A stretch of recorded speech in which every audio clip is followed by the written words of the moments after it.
Alors aujourd'hui, je vais parler d'Éric Zemmour. Éric Zemmour, forcément, éditorialiste, débatteur, quelqu'un de très connu dans le monde francophone, principalement en France.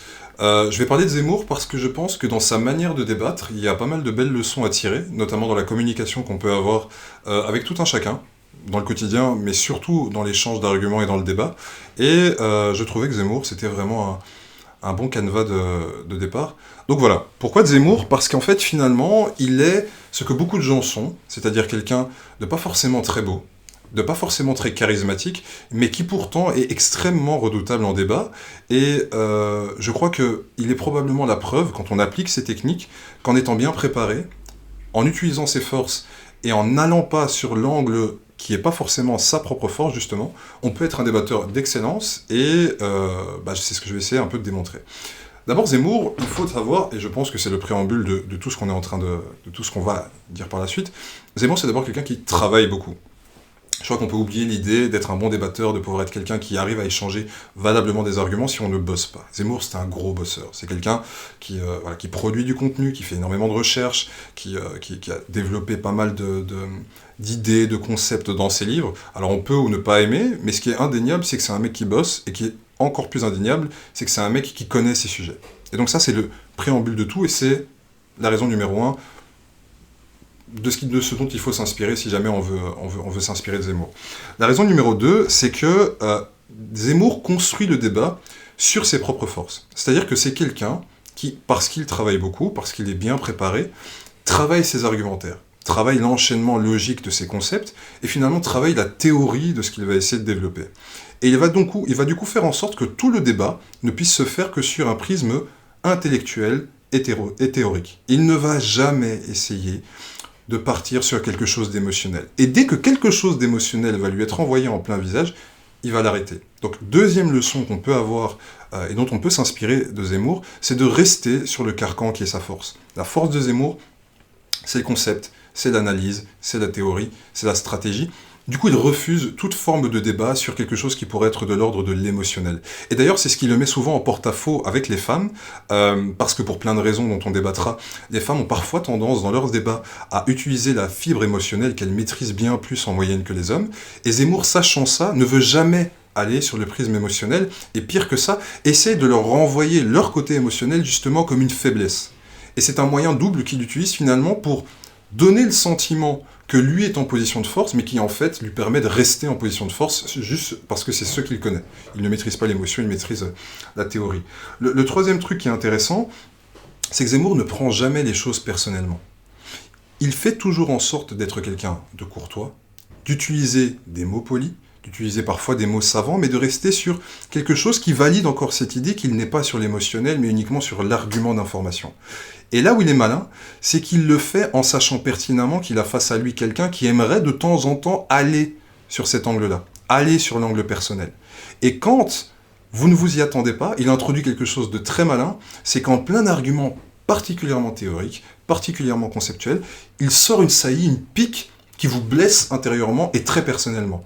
C'est tout ce qu'il a pu faire, par exemple, en renvoyant certaines personnes à leurs origines culturelles, les Arabes, les musulmans, en parlant de culture aussi, en parlant de la musique rap, en parlant des femmes. Je veux dire, il reste sur une partie très théorique et très conceptuelle qui a l'air d'avoir tout l'apanage de la vérité, parce que l'enchaînement est logique.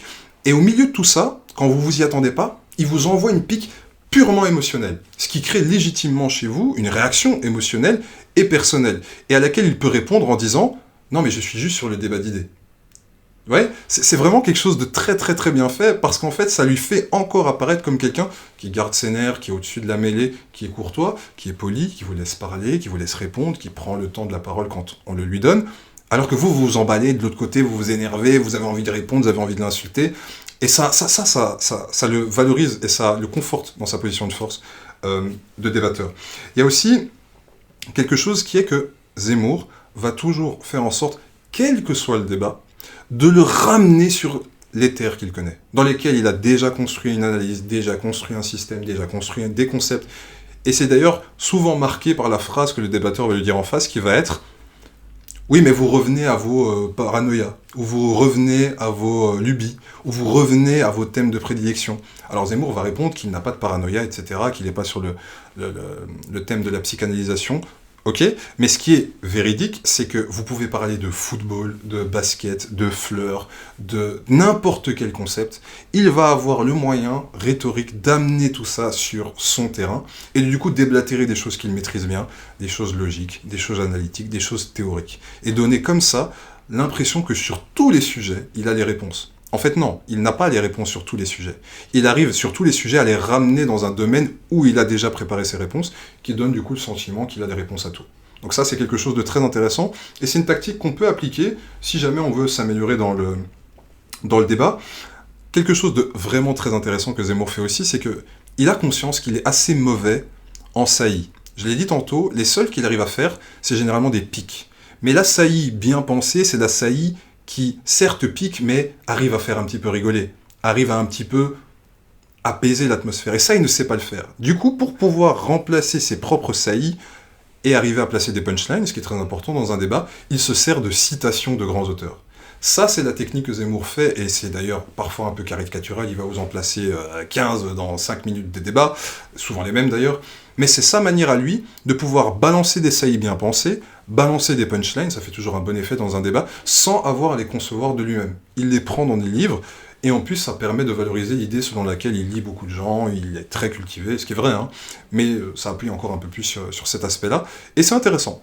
Pour les gens qui ne sont pas très doués en punchline, de se dire que le meilleur moyen d'en balancer, c'est de prendre celles d'autres gens. Il faut juste pas hésiter à les citer quand ils sont intéressants. Je suis pas sûr que ça ait le même effet de citer Chateaubriand et Booba. Donc on voit quand on a intérêt à en balancer un des deux. Et finalement, parce que c'est un petit peu ça qui a construit l'image de Zemmour, et ça permet d'introduire quelque chose dont on parlera une prochaine fois, Zemmour, c'est quelqu'un qui a très bien compris que pour pouvoir exister dans l'espace médiatique, il fallait produire beaucoup de contenus, mais des contenus différents. Zemmour écrit des livres, ce qui donne finalement la légitimité d'expert qu'il prétend être, mais Zemmour fait aussi des chroniques, ce qui permet de, parce que ça prend moins de temps à concevoir, de rentrer dans notre quotidien, d'être une petite voix, un petit nom qui rentre dans notre quotidien qu'on entend souvent. Mais Zemmour est aussi, très rarement, mais ça arrive, dans des reportages au niveau de sa personnalité. C'est d'ailleurs ce qui lui permet toujours de dire qu'il est un ancien algérien, je pense, juif algérien, que sa famille a été naturalisée. Enfin, tout cet aspect-là, c'est finalement du Zemmour qu'il donne. Et ça, on a besoin, si on veut rentrer en cohésion avec quelqu'un. Et un dernier point, qui maîtrise pas mal, mais qui devrait arriver à développer, c'est le prêt-à-penser. Zemmour arrive de temps en temps à vous dire voici les 3 clés de, voici les 4 clés de, voici les 5 clés de. Il ne le fait pas souvent, il devrait probablement augmenter ça, mais en faisant ça, en fait, il arrive à exister sur l'ensemble du spectre médiatique des gens qui sont fans de lui. Les gens qui sont fans de contenu vraiment très dur, les gens qui veulent en savoir plus sur lui, les gens qui veulent l'écouter fréquemment, et les gens qui veulent avoir du prêt-à-penser à choper chez Zemmour pour pouvoir après le répéter dans les discussions mondaines. Donc voilà, c'était une petite analyse de ce qui fait Zemmour pour moi, quelles sont ses qualités, qu'est-ce qu'il y a à piocher, qu'est-ce qui est intéressant à observer. J'invite du coup tout le monde à y prendre ce qui est intéressant pour pouvoir le refaire soi-même et à sa sauce, parce que c'est un vrai bon débatteur et je pense qu'on gagne tous à s'inspirer de lui, quoi qu'on puisse penser de ses idées.